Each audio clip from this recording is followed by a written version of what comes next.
Welcome. So you turned it into this anyway, huh? Yep. Oh.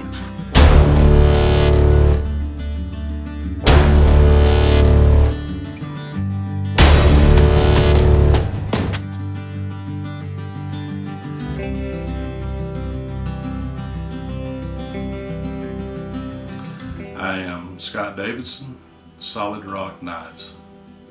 When did you start making knives? I've been making knives for about 25 years, so somewhere in the 95, 96 range. What got you into making knives? I worked at a metal fabrication plant and walked by the scrap metal bin, picked up a piece of metal, and I thought, that would make a pretty good knife. So I played with it, shaped it, ground it, and tried to make a knife as best I could out of it. And then I started trying to find the right way to do things, the correct way, the correct metal. Who is your biggest mentor? My biggest mentor would be Warren Glover. I think he helped me a lot when I got started, showed me some pointers, the proper way to do some things, kind of pointed me in the right direction.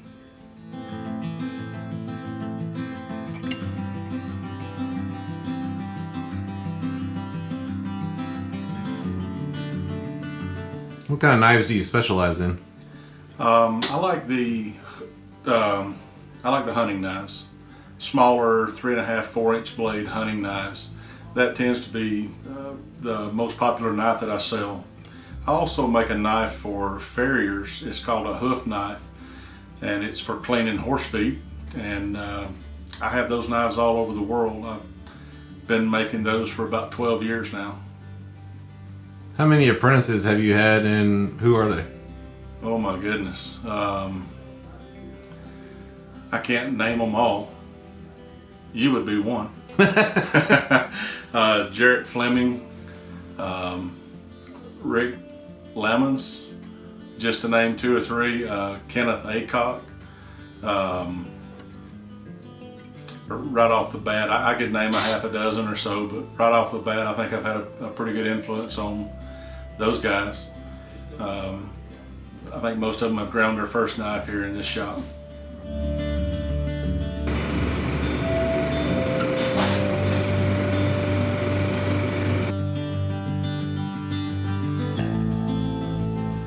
How many knives do you make a year?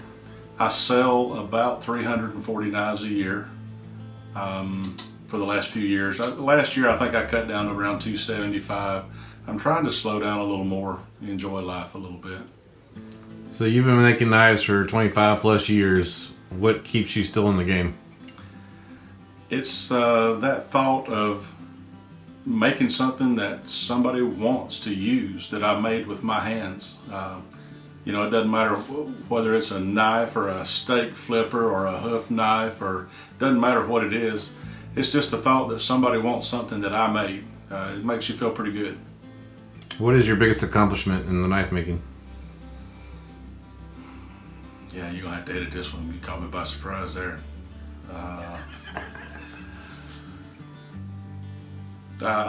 Joining the International Guild, I guess, would be, or the Knifemakers Guild.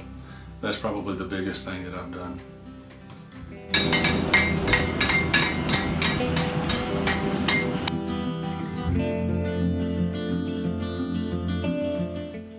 If you could change anything in your knife making history, what would it be? The very first thing I would do would be to find somebody, as I did with Bubba, Warren Glover, get in their shop. I didn't do that for the first couple of years. I tried to go at it on my own, and I wish I had found a very good maker, Warren Glover. I wish I'd have found him quicker in my knife making career. I think it would cut the learning curve way down. That's the best thing you can do. Go in, hang out, clean up your shop. I know you hear that all the time, but that's really a big thing. Your shop always gets dirty, and it's nice to have somebody that wants to not take from you, that'll come in and help you clean up the shop and do a few things in the shop. Not always about making knives, it's about learning.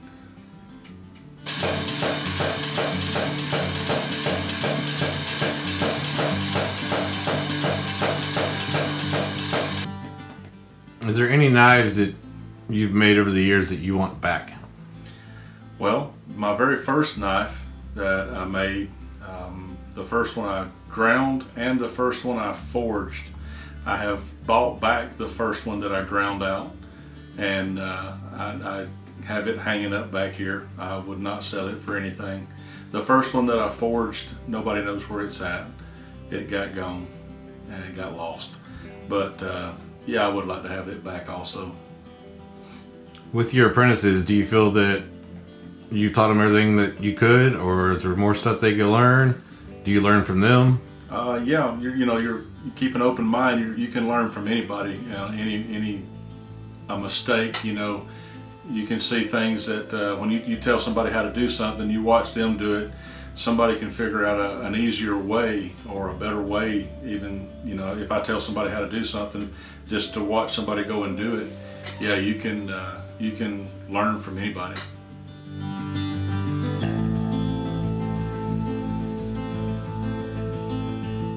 What's your next goal in knife making? To slow down and take it easy a little bit and enjoy life. Do a little more fishing, a little more hunting. Not let this run me in the ground. But I want to forge out some Hitachi, the round bar steel. I want to forge that into some integral kitchen knives.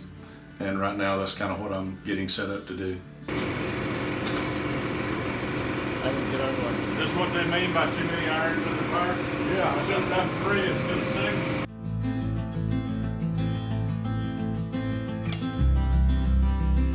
6. Some of the other things that I do in the knife making industry would be to make leather sheaths, kydex sheaths for knives, axes, pretty much anything anybody needs. I bought a sewing machine several years ago and to sew the leather, and it was a big step forward for me. It allowed me to make my own sheaths, and then I had a few guys come in and started buying their sheaths from me also.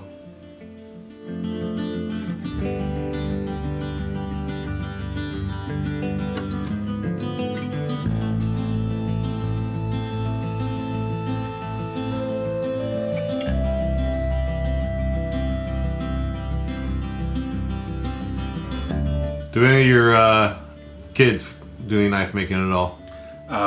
Yes, Justin's made a few knives. My oldest son, right now he has his hands full with 4 quad little girls. AJ, my youngest son, he does a little bit of sheath making, and he will get up here and grind out a few knives every now and then. And he likes to do a little bit when he wants to. He doesn't get in any hurry.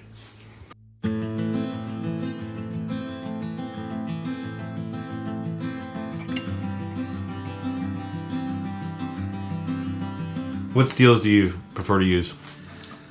Well, from the old school, I like 440C, but there for a few years it got to where you couldn't give a knife made away that was made from 440C. So I switched to CPM 154 for the stainless, and if it was a tool steel, I like 01. It seems to work real well. Both of them hold a very good edge. Those are the 2 steels that I like. So you mentioned earlier for something you wish you had changed in the way you progressed growing as a knife maker. You wish you'd found somebody like Warren Glover to learn from sooner. Is that the best advice you can give a new knife maker? Yeah, the best advice I can give to a new knife maker would be to find somebody. You can read a book and you can watch videos on YouTube, and but that hands-on learning in somebody's shop, when they're sitting there and they say, no, don't do it this way. It's much better.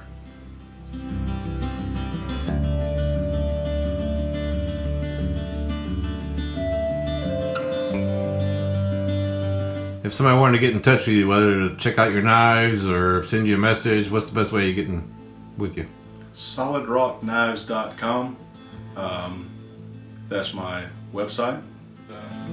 That's your right there. That's probably the worst thing.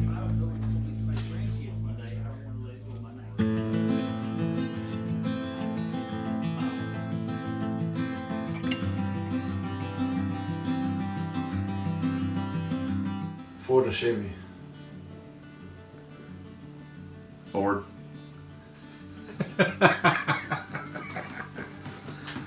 Oh man, what was it? Toyota.